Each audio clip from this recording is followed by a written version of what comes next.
सारे बड़े bank FD पर जितना ब्याज ऑफर कर रहे हैं उससे ज़्यादा अब इन्फ्लेशन रेट हो गई है।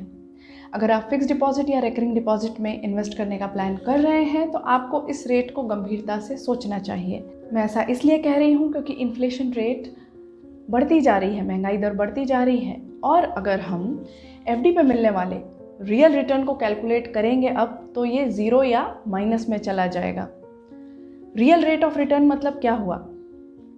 एफडी पे अगर 5% का आपको इंटरेस्ट मिल रहा है और इन्फ्लेशन की रेट मानिए 7% है, यानी कि पैसा जो है वो 7% की रेट से कम हो रहा है और आपको आपकी जमा पूंजी पे 5% ही मिल रहा है। तो जो 2% का गैप है इससे आपका पैसा कम हो रहा है।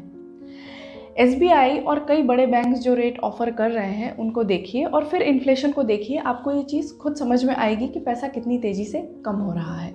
अब क्विकली ये देखिए कि ये नेगेटिव रिटर्न आखिर हमको इम्पैक्ट करता कैसे है।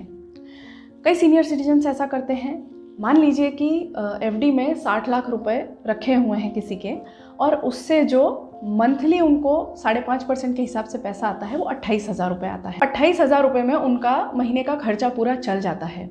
जो खर्चे अब 28,000 रुपये में पूरे हो रहे थे, अब चूंकि महंगाई दर बढ़ गई है तो उन्हीं खर्चों को पूरा करने के लिए 28,000 रुपये के ऊपर 1946 रुपये की और ज़रूरत होगी सेम खर्चों को पूरा करने के लिए, सेम तरीके से रहने के लिए।